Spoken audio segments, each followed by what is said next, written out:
नमस्कार, मैं हूं मृत्युंजय कुमार झा। शाम के 5:30 बज चुके हैं और अगले आधे घंटे तक आपके सवालों का सबसे बड़ा मंच तैयार है।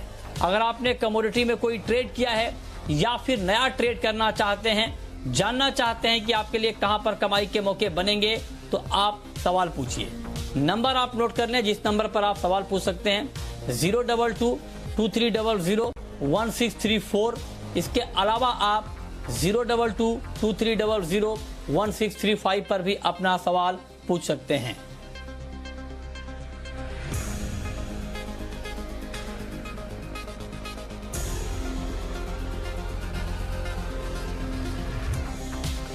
और आज हमारे साथ 4 मेहमान जुड़े हैं। हमारे साथ हैं Naveen Mathur, director commodity and currency Anand Rathi के। हमारे साथ बीरेन वकील हैं, पैराडाइम कमोडिटी के सीईओ। हमारे साथ भाविक पटेल हैं, ट्रेडबुल सिक्योरिटीज के। आप सभी मेहमानों का बहुत बहुत स्वागत है इस खास चर्चा में।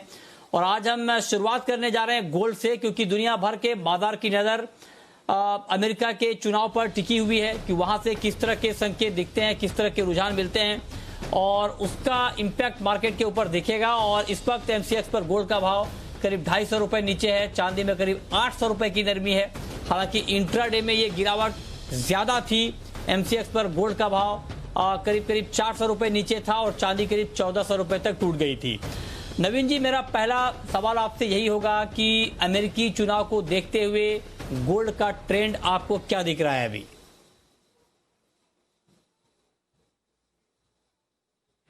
मतलब कि ऐसे सिचुएशन कभी आई नहीं है, खासकर यूएस इलेक्शंस को लेके। एक तो बहुत नेल बाइटिंग फिनिश हो सकती है, उसके साथ साथ काफी अनसर्टेनिटी भी डेवलप हो गई है। फॉर अ सिंपल रीजन, अगर आपने सुना होगा आज दोपहर को जो the current president of the US Donald Trump ने कहा कि they can get into for a challenge, for a decision, whatever comes in, say for example in favor of the Democrats in the Supreme Court. So it can be a long battle therefore. So that uncertainty जो है ना मृत्युंजय, वो बहुत हद तक आज शायद हमें नहीं दिख रही है। बहुत वॉलेटाइल रहा मार्केट, इंडियन मार्केट्स भी, बट आने वाले टाइम पे वो वॉलेटिलिटी बहुत इंपॉर्टेंट एक रोल प्ले कर सकती है गोल्ड के लिए। Trend for a very short term can be bearish, but अगर ये 1890 का जो भाव है, मेरे ख्याल से 93 अगर रेजिस्टेंस पे क्रॉस करता है तो we can see even 1900 breaching. In the evening, the markets would open in the US. So मेरा मानना ये है कि तकरीबन 1906 के लेवल से लेके नीचे के लिए हम तकरीबन $1870 के बीच में ट्रेडिंग देख सकते हैं। बट अगर अनसर्टेनिटी कुछ हद तक नया मोड़ ले लेती है और काफी मतलब ये एक कॉम्प्लेक्स सिचुएशन बन जाता है, तो मुझे लगता है कि gold again would become a risk-averse asset class and may go up to a level of $1945, $1950. Having said that, the rupee factor for India MCX can be a big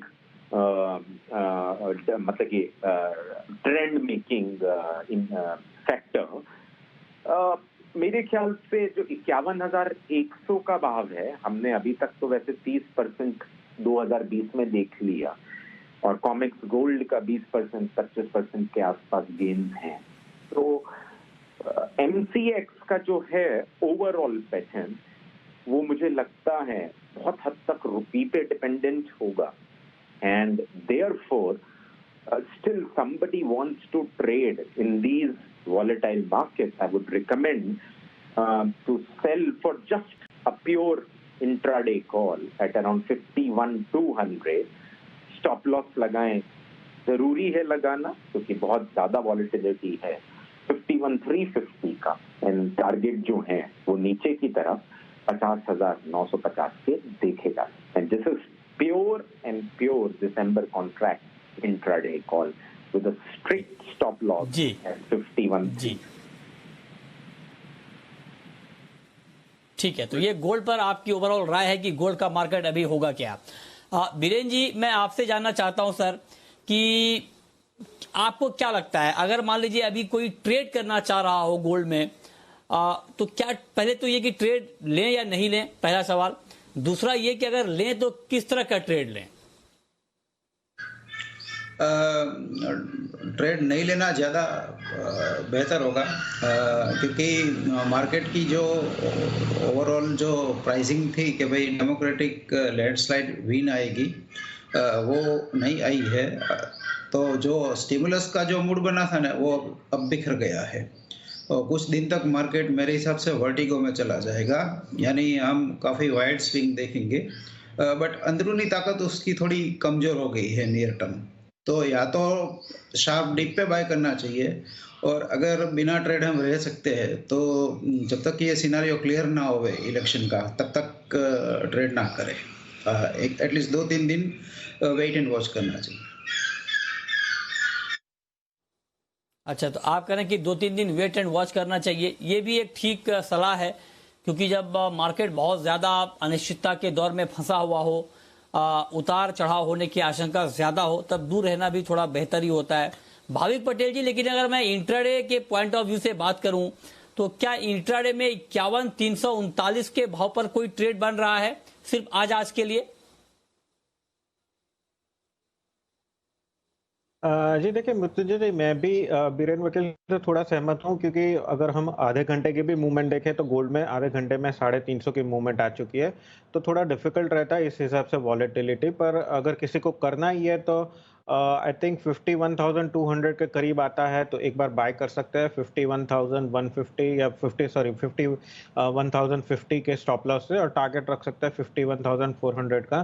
पर अगर लेना ही है ट्रेड तो आई थिंक मैं recommend करूंगा कि mini contract में करें और स्ट्रिक्ट स्टॉप लॉस करिए, क्योंकि जब तक ये इलेक्शन के रिजल्ट जैसे जैसे नज़दीक आएंगे, जैसे जैसे अनसर्टनी बढ़ती जाएगी, वैसे वैसे हम वॉलेटिलिटी ज़्यादा देखेंगे, और इतनी वॉलेटिलिटी ट्रेडर्स के लिए ज़्यादा हार्मफुल है बेनिफिशियल्स के एक्सपेक्टेशन के सामने। ठीक है, तो ये राय आपकी गोल्ड के ऊपर है।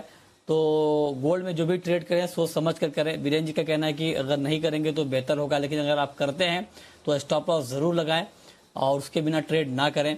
लेकिन अब हम बात करते हैं चांदी की। चांदी में आज गोल्ड के मुकाबले हमें गिरावट ज्यादा दिखी थी, दाम ज्यादा गिरे थे। तो चांदी के ऊपर नवीन जी आपका क्या आउटलुक है और चांदी का प्राइस आगे क्या होने वाला है? मृत्युंजय, मैं हमेशा कहता हूँ चांदी एक ऐसी डायनेमिक कमोडिटी है ना कि वो मतलब कि या तो ऊपर बढ़ेगी तो बहुत ज्यादा होगा, या नीचे गिरेगी तो ज्यादा गिरेगी। मतलब कि वो शुरुआत से ऐसे ही है, क्योंकि both of Boolean and base metal factor. But still I think the entire space is looking little week, even gold and silver. 61,300 का भाव चल रहा है और कॉमेक्स पे तकरीबन $23.70 के आसपास का भाव है। एमसीएक्स पे इस साल हमने 31% के आसपास गेन्स देखे हैं साल के, और कॉमेक्स में तकरीबन 33% के गेन्स देखे हैं। ओवरऑल ट्रेंड बेयरिश रहेगा चांदी में।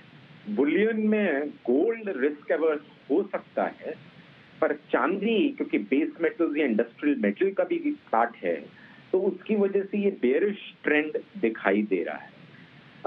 At the same time I would recommend, मैंने जैसे पहले भी कहा कि गोल्ड में कॉल तो दी है, पर लेकिन अगर आप जितना भर रहे हैं उतना बेटर है, क्योंकि the markets are pretty uncertain and they would be for days to come. So overall I would say that they should be out of the market, wait and watch for next week। कुछ नहीं जा रहा है अगर एक हफ्ते हम कुछ काम नहीं करेंगे या ट्रेड नहीं करेंगे।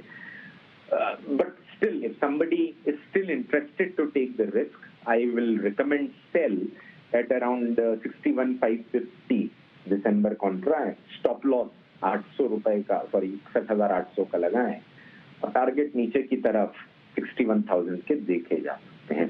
But exactly I'm saying what I'm saying for bullion, gold same stop loss लगा के जरूर खरीद। ओके, ठीक है। तो ये राय आपकी चांदी के ऊपर है। बहुत शुक्रिया नवीन माथुर जी आपका हमारे साथ जुड़ने के लिए और गोल्ड और सिल्वर के ऊपर अपनी राय रखने के लिए। भाविक पटेल जी, लेकिन इंट्राडे ट्रेडर को चांदी में कुछ करना चाहिए या नहीं करना चाहिए? मृत्युंजय जी, अभी तो फिलहाल तो जिस हिसाब से चार्ट पैटर्न है उस हिसाब से तो मुझे नहीं लग रहा कि अभी कोई ट्रेड हो। पर हाँ, ये जरूर है कि अगर थोड़ा अर्ली चार्ट पैटर्न देखो तो एक रिवर्स हेड एंड शोल्डर जरूर बन रहा है और 62,600 के ऊपर अगर जाता है तो ही मुझे पोजिशनली ज्यादा पॉजिटिव लग रहा है। आई थिंक अगर किसी की भी पोजीशन हो शॉर्ट में तो 62,600 के स्टॉप लॉस से शॉर्ट बनाए रख सकते हैं पोजीशन, और अगर किसी को लॉन्ग लेनी हो पोजिशनली तो आई थिंक 62,600 के ऊपर जाए तभी वेट करना चाहिए, वरना अभी के लिए इंट्राडे में मेरा कोई ट्रेडिंग व्यू नहीं है चांदी के लिए। ठीक है, तो आप कह रहे हैं कि इंट्राडे के लिए कोई व्यू है नहीं। बीरेन जी, आपके पास है क्या कोई इंट्राडे का व्यू या पोजिशनल व्यू चांदी में? 8,800 जो आज का जो लो था उसके लेवल पे मैं बाइंग प्रेफर करूंगा 60,000 का स्टॉप लॉस से, और टारगेट रहेगा 62,000 और ये कल के लिए हम कैरी कर सकते हैं, बट स्टॉप लॉस जरूर इसमें मेंटेन करना पड़ेगा। अब बात कर लेते हैं क्रूड की। क्रूड पर बीरेन जी आपका क्या आउटलुक है? 3 दिनों से कच्चे तेल के दाम बढ़ रहे हैं, क्या अभी और बढ़ेंगे या आगे बड़ी तेजी की संभावना नहीं है? क्या लगता है आपको? पहले ऐसा माना जाता था कि डेमोक्रेट की बहुत बड़ी शानदार जीत होगी तो न्यू ग्रीन डील यानी क्लाइमेट चेंज और वो सब आएगा तो क्रूड के लिए बहुत बुरे दिन आएंगे, लेकिन अब वो क्लियर हो गया है कि जो शॉर्ट साइड का ट्रेड बना था क्रूड में वो लोग की शॉर्ट कवरिंग आ रही है, तो फिलहाल 2750 या WTI के हिसाब से 35-36 का बॉटम बन गया है। हम शायद वापस उसको 42-43 देखेंगे, इंडियन टर्म्स में वापस 3150-3200 की ओर जाते हुए देखेंगे। फिलहाल क्रूड बॉटम आउट हो गया है ऐसा लग रहा है। ठीक है, आगे बढ़ते हैं। अगला चलिए अब शुरू करते हैं सवाल जवाब। पहला सवाल है कैलाश चंद्र मोदी का। पूछिए कैलाश जी। नमस्कार। नमस्कार सर। सर मैंने सिल्वर के मेगा लॉट 3 प्लस कर रखे हैं 62,375 रुपए में, और ट्रम्प साहब के जीतने पे बोले कि तेजी आएगी। अब ट्रम्प साहब तो पीछे चल रहे हैं, तो क्या इफेक्ट पड़ेगा? क्या मंदी ज्यादा तो नहीं आएगी ना? चलिए, बिल्कुल सही बात है। अमेरिकी चुनाव पर आपकी नजर है। बताइए बीरेन जी, ये तो ट्रम्प साहब की जीत की उम्मीद में इन्होंने चांदी खरीदी है, क्या सुझाव होगा आपका इनके लिए? वैसे कोई भी मार्केट अपनी मेरिट पे रहता है, चाहे ट्रम्प साहब जीते या बिडेन जीते, इसके फंडामेंटल पे कोई विपरीत असर नहीं लंबी होगी, लेकिन सेंटिमेंट पे थोड़ी अनिश्चितता रहेगी। मैं ऐसा मान रहा हूँ कि सिल्वर में जो आज हमने बॉटम देखा 60,800 का, वो शायद होल्ड करेगा। एट द मोस्ट वो 58,800 59,200 तक जा सकती है। बाकी उसकी जो ट्रेडिंग रेंज पिछले एक महीने से हमने जो देखी है वो 58 से 65 58-65 वो अभी भी बरकरार है, यानी अभी भी ये वापस 63 तक बिल्कुल आ सकती है।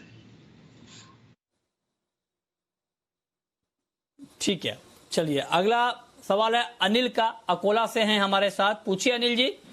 जी नमस्कार सर। ये सिल्वर दो तीन दिन में ये 65,000 के ऊपर जा सकती है?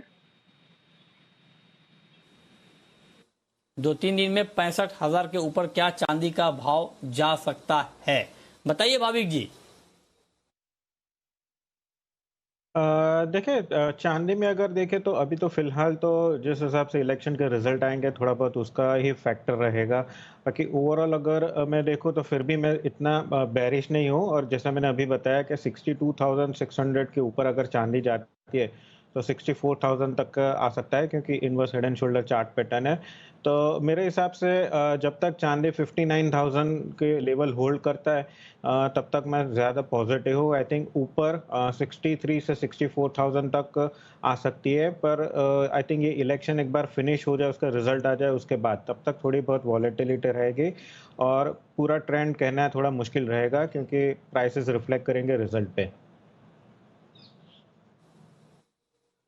ठीक है, अगला सवाल मिरल का है, हमारे साथ जोड़ रहे हैं, पूछिए मिरल। मेरे पास 2 लॉट निकल बाई किए हुए हैं 145.80 में, क्या करना चाहिए, रुकना चाहिए? 145.80 में आपने निकल बाई किया है, बीरेन जी इनको रुकना चाहिए क्या अभी निकल में? टेम्पररी में बेस मेटल में हल्का सा बेरिश हूँ, क्योंकि जो स्टिमुलस की आशा थी कि भाई चुनाव खत्म होते ही स्टिमुलस आएगा और अगर डेमोक्रेट आता है तो बड़ा स्टिमुलस आएगा, वो फिलहाल वो आशा शायद मटेरियलाइज नहीं होगी। तो मैं टेम्पररी इसमें बेरिश हूँ। निकल में भी मुझे थोड़ी हल्की सी गिरावट अभी लग रही है, तो निकल जाना चाहिए इसमें।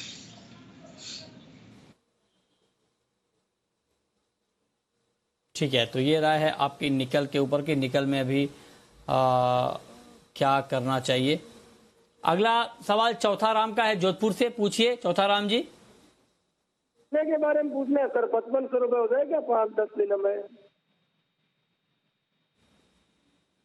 चना नहीं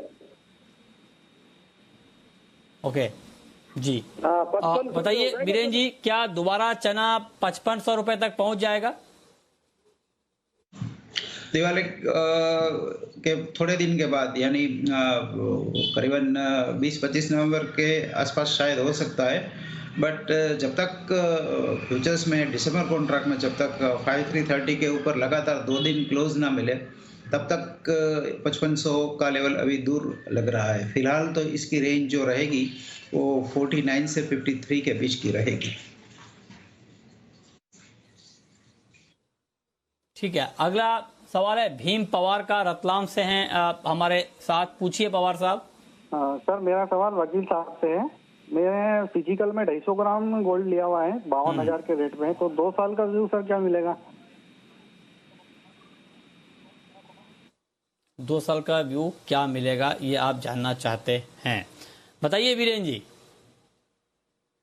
काफ़ी लंबी बुल मार्केट है ये, क्योंकि ये पॉलिटिकल जो ट्रम्प साहब या बिडेन साहब वो तो होता रहेगा, व्यापारी तो कोई भी आवे समझौता कर ही लेता है।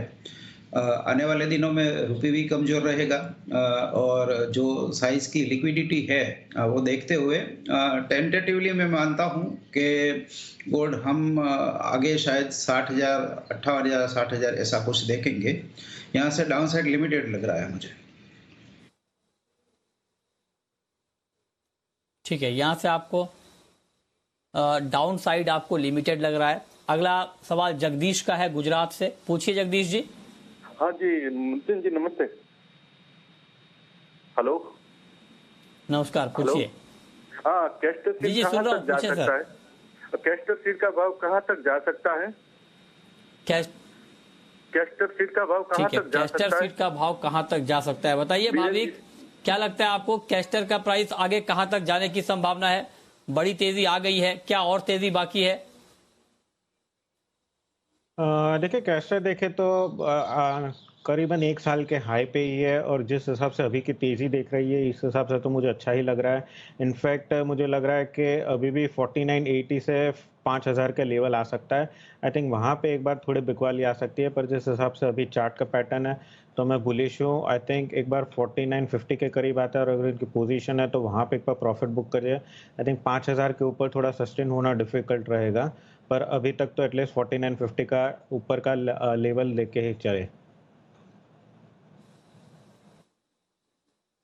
ठीक है, गोपाल हैं हमारे साथ जुड़ रहे हैं राजस्थान से, पूछिए गोपाल जी। जी सर नमस्कार। सर जी गुआर सीट पड़ा है हाजिर में, वकील जी सवाल है, अगले 2 महीने में गुआर में क्या होगा, नीचे आएगा या ऊपर जाएगा, कहाँ तक आ सकता है? अगले 2 महीने में गुआर नीचे या ऊपर, बताइए बीरेन जी। 4000 इसका बॉटम मानना चाहिए। फसल थोड़ी कम लग रही है क्योंकि अराइवल की पैटर्न जो देखते हैं वो देखते हुए ऐसा लग रहा है कि 4000 का लेवल सपोर्ट का काम करेगा। फिलहाल इसकी रेंज 4500 की मान के चले। जी, और अब वक्त है रैपिड फायर राउंड का।